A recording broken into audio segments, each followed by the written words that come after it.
Les persones que conviuen amb la malaltia d'Alzheimer s'enfronten a situacions noves que de vegades són difícils de gestionar.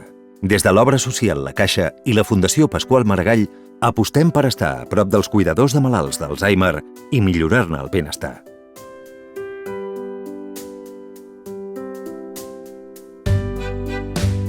Els cuidadors de persones amb la malaltia d'Alzheimer s'encarreguen dia rere dia d'atendre'n les necessitats i tenir cura del seu benestar.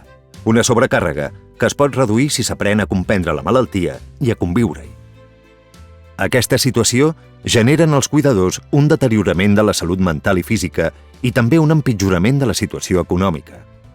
El desgast emocional i físic els provoca desordre vital i augment de l'estrès.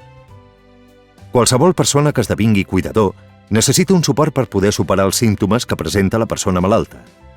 Amb aquesta finalitat s'han creat els grups terapèutics, unes sessions periòdiques en què els cuidadors poden compartir experiències sobre aquesta malaltia, obtenir informació, elaborar les emocions i aprendre tècniques de relaxació.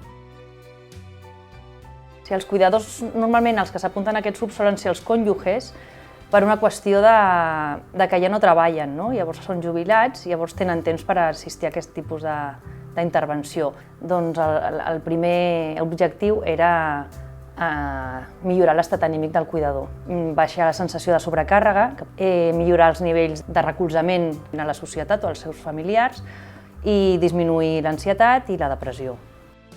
Una recerca duta a terme per la Fundació Pasqual Maragall i l'obra social La Caixa ha demostrat l'eficàcia d'aquests grups terapèutics i ha observat que fomenten positivament la millora de l'estat d'ànim i la qualitat de vida del cuidador.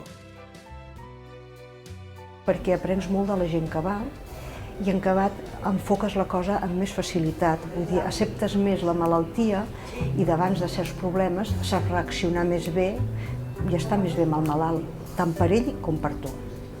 I a vegades saltava molt. I ara accepto com està la meva mare i ella està més tranquil·la, jo també.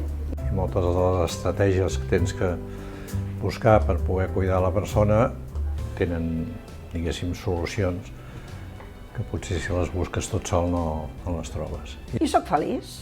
Si sóc feliç jo, què passa? Que ell, el malalt, també està feliç. Continuem treballant per ajudar les persones que ho necessiten i estar al seu costat. Fundació Pasqual Maragall.